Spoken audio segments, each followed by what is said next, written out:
Mana yang lebih baik? Ciptaan Allah atau ciptaan manusia?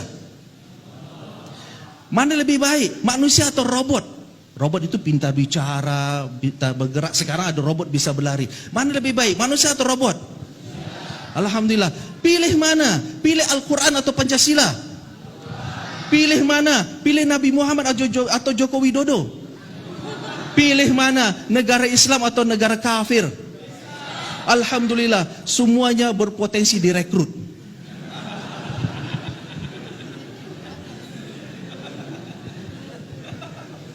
Lihat, Anda tidak sadar. Sebenarnya dari awal tuh saya sudah menggiring, ya, untuk merekrut. Ya, saya ajak berinteraksi, tidak sama seperti berceramah, ya kan? Sehingga Anda terus fokus dengan saya, perhatian sama saya, menjawab pertanyaan saya, sampai saya kasih pertanyaan yang menjebak, ya, yang sehingga kemudian Anda menjawab apa maunya saya. Ya, begitu. Nah, itu 3 contoh jawaban. Inilah dia yang dimaksud dan ingin mencegah paham radikal. Ya, sebenarnya saya arahin ke situ. Ini mencegah paham radikal dan terorisme. Dulu saya juga menjawab sama seperti bapak-bapak di sini, ya, sama.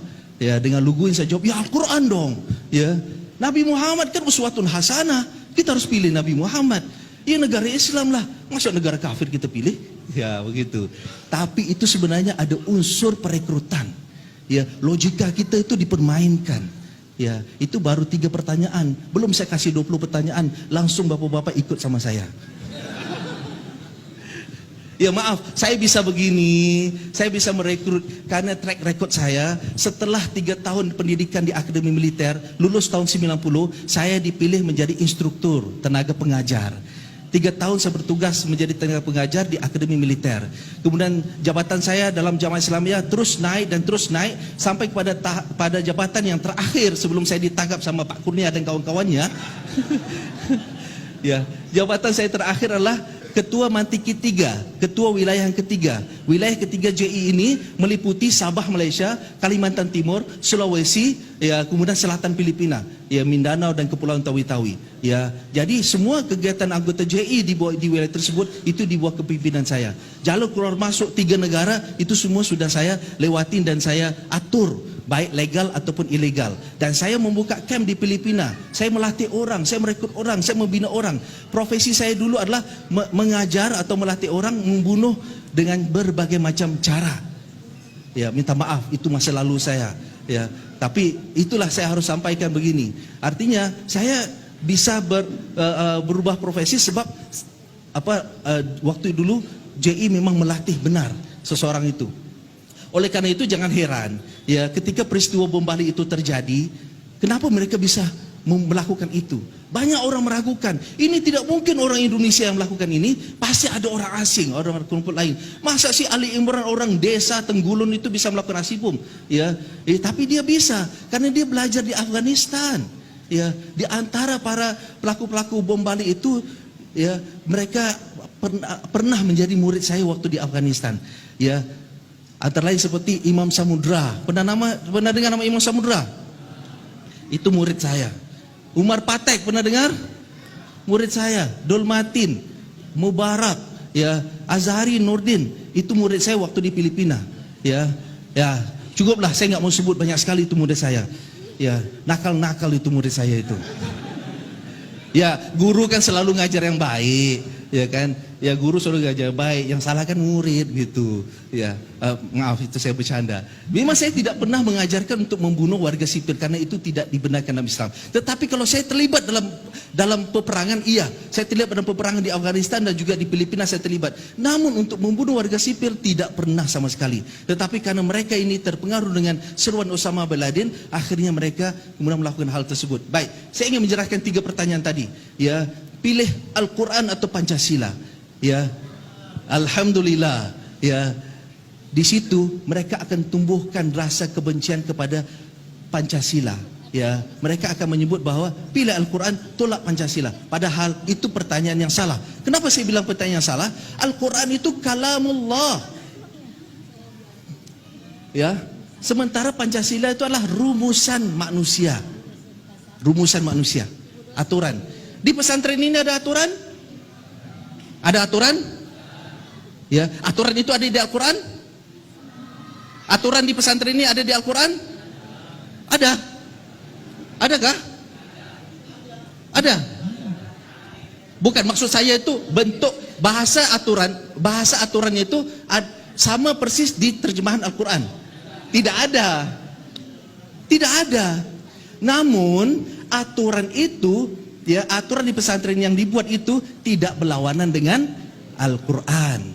Begitu. Kenapa kita ikuti aturan di pesantren? Karena aturan itu tidak berlawanan dengan Al-Quran. Namun kita tidak bisa membandingkan aturan pesantren dengan Al-Quran. Sebab aturan pesantren ini adalah aturan yang dirumus oleh manusia. Sementara Al-Quran adalah kalamullah. Mutlak, kalamullah. Jadi ketika dibandingkan, pilih mana? Al-Quran atau Pancasila? Ya, maka dia telah melakukan penistaan atau penghinaan Al-Quran. Mengapa? Telah mensedarjatkan antara Al-Quran dan Pancasila. Tidak layak untuk dibandingkan. Kalau bahasa zaman now, kalau ingin membandingkan apple to apple, itu bahasanya. Ya, membandingkan apple to apple, apple dengan apple, begitu. Ya, kalaupun apple dengan apple, itu pun bandingnya apple luar negeri, ya, dibandingkan dengan apple luar negeri. Jangan dibandingkan apple Amerika dengan apple Malang, ya, ya, tidak sama, begitu, tidak layak. Dalam negeri dengan dalam negeri, luar negeri dengan luar negeri. Artinya kita harus banding seimbang. Nah, kalamullah tidak layak dibandingkan dengan rumusan manusia. Jadi ketika waktu ditanyakan seperti itu pertanyaan sudah merendahkan derajat Al-Quran. Kecuali pertanyaan seperti ini, pilih Al-Quran atau Injil? Pasti kita akan menjawab Al-Quran, karena kita tidak mungkin Injil. Sebab Injil juga salah satu dari yang diakui sebagai kitab Allah SWT. Ya, namun kita sebagai umat Islam memilih yang update. Update itu adalah Al-Quran. Baik, di mana letak ya menumbuhkan rasa kebencian? Nah, perekrutan itu adalah menumbuhkan rasa kebencian. Setelah kita memilih Al-Quran, maka mereka bilang, pilih Al-Quran, buanglah Pancasila. Ya, karena Al-Quran lebih baik dari Pancasila. Ya, begitu. Arahnya ke situ. Satu. Yang kedua, pertanyaan kedua, pilih Nabi Muhammad atau Joko Widodo? Ya, kita sebagai Muslim pastilah pilih Nabi Muhammad. Tetapi tidak layak, bukan? Bukankah sama-sama anak manusia? Nabi Muhammad anak manusia, ya, yang dilahirkan oleh Abdullah dan siapa? Siapa nama istrinya? Alhamdulillah. Ya, baik. Joko Widodo dilahirkan oleh, ya, tetap anak manusia juga, hanya kita gak hafal nama ayah ibunya. Ya, enggak apa-apalah. Tetapi sama-sama anak manusia, bedanya adalah Nabi Muhammad dipilih langsung oleh Allah SWT, sedangkan Joko Widodo dipilih oleh rakyat. Suka tidak suka itu hasil dari pemilu, begitu. Beda, tidak bisa kita samakan atau kita bandingkan. Maka dengan bertanya pilih Nabi Muhammad atau Joko Widodo, itu telah merendahkan derajat Nabi Muhammad SAW. Itu pertanyaan yang salah. Sebaiknya jangan dijawab. Ya, namun Anda sudah terjebak untuk menjawab. Ya, maka mereka akan bilang, bukankah Nabi Muhammad itu uswatun hasanah? Joko Widodo apa dia? Ya kan, apanya dalam Islam? Nggak ada. Jadi buang aja Joko Widodo, jangan ditaati, jangan diturutin. Ya, begitu. Nah, itu arahnya untuk supaya benci kepada pemimpin yang ada. Yang ketiga adalah, ya, pilih mana, negara Islam atau negara kafir. Dikala kita menyebut negara Islam, maka mereka bilang baik, bagus. Pertanyaan yang berikut, ya, apakah Indonesia negara Islam? Terus jawab, apakah Indonesia negara Islam? Hah? Bukan. Indonesia bukan negara Islam, ya. Maka, ya, karena Indonesia bukan Islam, mari kita sama-sama berjuang menjadikan Indonesia sebagai negara Islam. Karena kita lebih memilih negara Islam dari negara kafir. Karena negara itu ada dua macam, ya, negara Islam atau negara kafir. Jadi kalau kita memilih negara Islam, berarti adalah ini Indonesia negara kafir yang harus kita perangi. Begitu cara mereka, ya, memberi pemahaman. Nah, begitulah. Nah, itu baru 3 pertanyaan. Jangan biarkan saya kasih pertanyaan berikutnya. Ya kan? Cukup. Baik.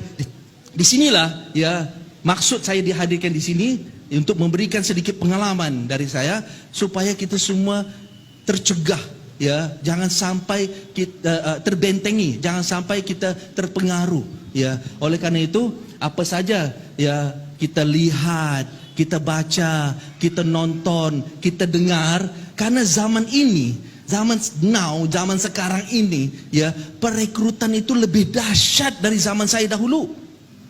Ya, perkembangan teknologi, perkembangan informasi itu sudah semuanya bisa membaca.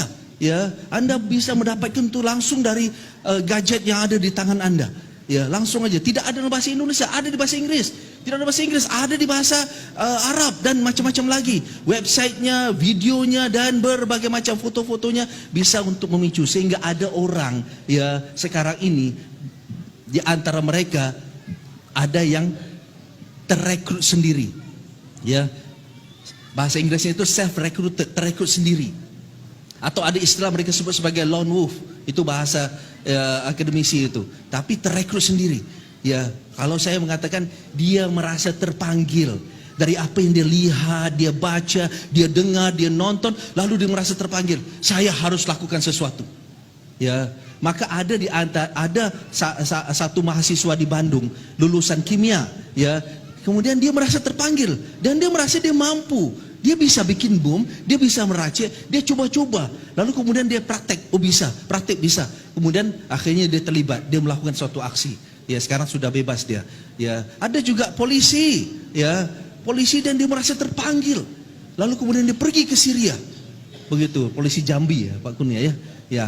Jadi saat ini siapa saja bisa terpengaruh, siapa saja bisa terekrut, ya. Maka tadi hati-hati dengan pertanyaan-pertanyaan. Oleh karena itu apa saja yang kita dengar, kita baca, kita lihat, kita nonton, kita harus kritis. Ya, maka untuk kritis kita harus dapatkan second opinion dengan cara mengklarifikasi apa saja kita dengar, kita baca, kita lihat dan kita nonton kepada ustaz-ustaz kita, ya, supaya kita dapat second opinion. Nah, second opinion inilah yang dapat kita mengkantor semua. Ini sudah zaman hoax, zaman fitnah, ya, dan mereka akan menggunakan segala cara untuk mempengaruhi kita. Dulu saya sewaktu direkrut sama Ustadz Abu Bakar Bashir. Kenal Ustaz Abu Bakar Bashir? Tahu Ustaz Abu Bakar Bashir?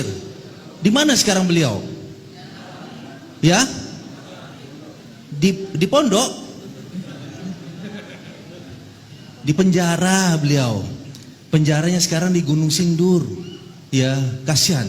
Ya, beliau itu adalah ibarat seperti orang tua saya, ya, guru saya, pimpinan saya dahulunya itu. Ya, tapi kemudian beliau, ya, terlibat dalam persiapan di hutan jantung Aceh tahun 2010. Nah, beliau itulah yang merekrut saya ketika umur saya 18 tahun. 18 tahun, maaf. Saya mau tanya, tolong angkat tangan, siapa yang umur 18 tahun? Tolong. Ya, jangan malu, angkatnya tinggi. Oke, baik. Nah, terima kasih. Ya, terima kasih. Umur 18 tahun saat itu saya berangkat karena saya merasa senang, ya. Kenapa? Karena saya ditawarkan pergi ke luar negeri, ya. Siapa yang suka pergi ke luar negeri? Enggak ada yang suka? Bohong. Ya. Oke. Mau naik pesawat gratis? Kurang semangat. Mau naik pesawat gratis kah? Alhamdulillah, ya. Dulu saya ditawarkan seperti itu. Saat mau diajak pergi ke Afghanistan, saya bilang kepada Ustaz Abu, ya, Ustaz, saya nggak punya biaya, saya nggak punya uang. Ustaz tahu keadaan keluarga saya, ya. Lalu beliau bilang, tenang saja, di sana kan nanti perlu biaya, perlu akomodasi, makan, tempat tinggal di mana dan berbagai